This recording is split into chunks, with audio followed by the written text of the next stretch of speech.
My name is Anita Zabludowicz. I'm from the Zabludowicz collection.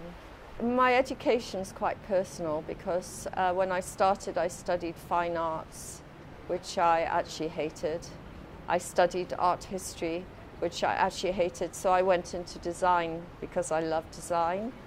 But somehow I think my mother was trained as an art historian, and she would take me to all the museums, and it was absolutely fascinating, and I would see everything, and I was probably well informed by her, and I already had a taste for art, because as soon as I finished in the design sector and I had to leave and bring up my babies, my first feeling was to delve right into the art world and try and learn about art, because I found that quite fascinating. And also, when I was younger, when I was brought up, there wasn't, the art was very traditional. There wasn't contemporary art, and it wasn't about the subjects of today, which is about, all the environment and economics and politics and everything around us. It was usually quite traditional and very stagnant, in my opinion, and I found that quite boring, where I found the young emerging artists so interesting, and there was so much going on, and it was very vibrant, and the artists were alive, they weren't dead, and that was very important to me. I started in my profession, I was not an art collector. I was an interior designer, project manager, executive, and this is what I did in my 20s. And I could not imagine that in my 30s I would be collecting. After my first child, I met somebody and they told me they were an art collector, and I thought this would be a really interesting profession to take on. And my husband decided this could be possible, but that I would have to research and study for 4 years before I made our first acquisition. So this is what I did, and our very first acquisition was a work by Ben Nicholson, and I bought this in Sotheby's, and I had to put up my hand and bid, and I even bid myself, because I also put in an absentee bid because I nipped off for a coffee, and then I went and bid against myself. That was my first acquisition.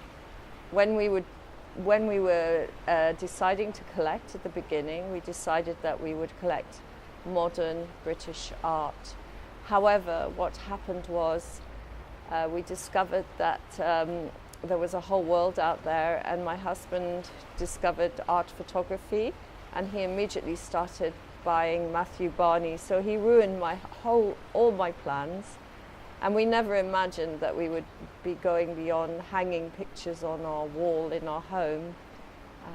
And then our collecting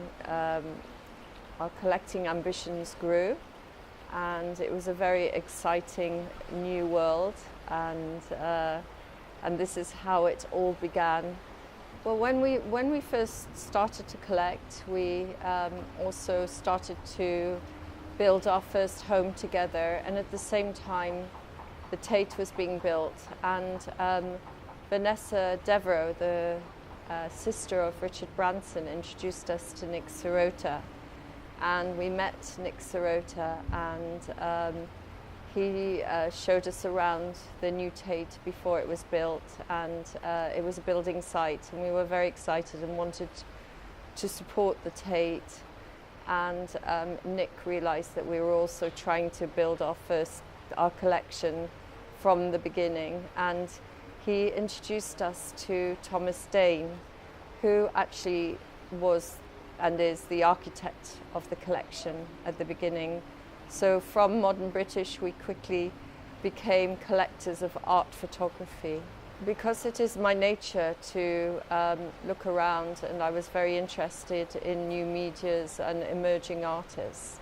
and I wanted to support young artists, and I loved going to the colleges, and I loved conceptual work, and I loved the ideas, I loved digital work, and I was incredibly interested, and I loved the more ambitious works, and I wasn't really aware when I was acquiring ambitious works how conceptual they were, and they really did need a platform, and they really needed to be shown. But at the time there were not, and still are not, enough places that show emerging art, emerging talent. And I felt that there needed to be a public platform showing these works. So one day I just woke up and I suggested to Poya that we should have a space, an exhibition space in London, to be able to show these works. And he agreed this was a good idea. So this is how it began. The idea began, and then it became a reality a few months later when we found the correct space. Well, for us, we didn't want to have a white space. It was very important that we didn't have the white space. And it was very important that we had a 3D experience. And we felt this is the future of museums and institutions. People just don't like just to walk into a place that just has objects or paintings on the wall. They want experiences now. They need performance, they need digital, they need to be immersed, they need education, they need entertainment. So this is the future of the museum, and this is why families and people go visit museums. They go for the full-on experience. So we felt that was also a very important part of how we show art in itself. So we don't just look at a space as a white cube. We look at it as a fully immersive experience, and that the artist is actually creating that 3D experience rather than the actual curator who might be just putting paintings on a wall. And so we look at it, we're very creative, we're always trying to create something new, and we're moving forward. For instance, we just created the first 360-degree VR space where every month we show another VR experience, and we were probably the first to show VR in 2015, and now we're looking at AR and many other mediums that are emerging in the technical world. We try to move with technology as well, because for us, the artists have another form of making art, another medium. It's not just the paintbrush anymore. It goes beyond that to many other mediums, and anything goes. So one of the most important fields in the collecting of what we do today is digital art, and we started collecting digital in 1999. But what I found was that digital artists don't get out there so well, because it's not, there's no market really, not much of a market. It's more institutional. It's not really bought by individual collectors, and it's a difficult media, and it's difficult for artists to continue their practices and create a good living. So we felt that we needed to give them some form of platform that would help them. So we created this data editions platform, which is a e-commerce, but it's a business platform. But what it does is it allows, we've managed to this date to commission 350 artworks with about 80 artists, and it's been a very successful project. And a lot of institutions have bought the work, and collectors from all over the world, because it's online and digital. And we've created some wonderful projects also with David Grin, and we've managed to create lectures and performances, and I think this has really helped. It's another way in helping another art media that is not really very marketable. How do I discover artists? There's so many different examples of how I discover artists. I mean, one way was, of course, when I met Thomas Dane, back in the 90s, and he introduced me to Wolfgang Tillman, and immediately we fell in love with Wolfgang, and we felt that the Tate should also acquire some of Wolfgang's work, and we helped them do this, and we acquired also some great works for the collection right at the beginning of our collecting. We recognized already he was doing something great. I always looked for artists who were doing something that I'd never seen before. I didn't have the greatest knowledge, of course, of art history, but I did with the best with what I knew, and I went for advice to many people to ask and see what their opinion, and often I ignored their opinions too. Well, I was a trustee for 15 years of the Camden Art Centre, which was really wonderful, and that was a great experience, and it taught me so much. I worked with this lady, Jenny Lomax, and she really taught me so much, and this actually helped me to create our own foundation, or our own space, exhibition space, Zabludowicz collection. It's a fine, fine, fine institute, Camden Arts Centre, and time tells the story because it's been very successful and shown some of the greatest artists in the world. And then I'm a trustee of the Tate, which has been a wonderful experience, and I've been a trustee with many wonderful people, and it's been lovely to see the progress. We've always supported the institutions. Usually I support them with different projects, and we do projects together. We're working at the moment with New Museum on a project in VR. We are always working with different museums in all different creative ways. We don't actually give fellowships as many. We do one or two burses in certain colleges, etc. But that's also, it might not even be involved in art. But what we do is we offer artist residencies. We give them the chance to be able to show their work publicly. And we were working a lot with University of Arts.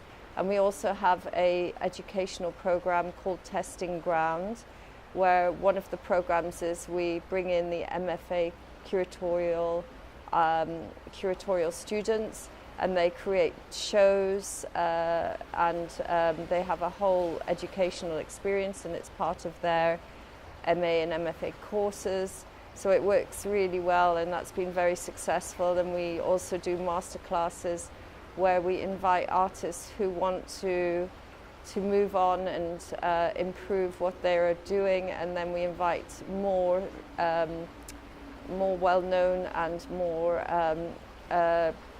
more experienced artists to come in and show them and lecture to them and spend time with them. And it's a whole wonderful process which takes a couple of weeks, and it's quite fascinating, which usually involves 4 or 5 top artists giving lectures, and then they also give classes as well to these students, and it's been really a successful project. If it's a young project, we will look at it, but most of the time it will be discarded if they come to us. We usually come to them, and we approach young projects ourselves, and we work with them, and we know when we can or we can't, and then we start the process, and usually it's very successful. The gallerists, I have different relationships because it's really sad, because I work with a lot of galleries working with emerging art, and emerging artists are unfortunately, some of them survive, some of them don't. And artists who show emerging galleries also the same. Some of the galleries survive, some of them don't. So I've seen many galleries come and go, and I've done my best to support them and the artists, but it's been very difficult. But the artists who have survived, it's been wonderful, and our relationship has continued, and they've become established artists. And usually the artists that they take care of have survived too, and I've continued to support those artists, and it's been a really great relationship to this day. My relationships was mainly with the artists and the galleries, not so much with the institutions, as the institutions never really wanted to work with me sort of in an institutional way. They wanted me more as a supporter of just a cold supporter. So I think things are changing now, and they understand that not every person who is philanthropic wants to support in the same way. So now they realize this and they start to open up a little bit more. That we're talking about my country, maybe not in America, but it's a bit different here. I think the future is also definitely about screens in the future, and also about augmented reality. And I feel that as a human being, as you're walking in the street, you know, you see what you see, but I think there'll be other dimensions, and therefore that will involve artworks, just like you see public artworks. You see statues in the middle of a beautiful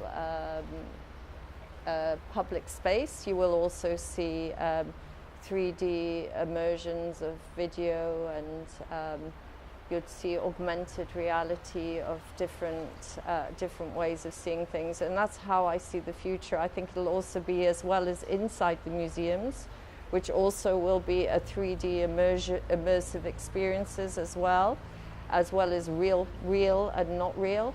There will also be that more and more in the streets around the world.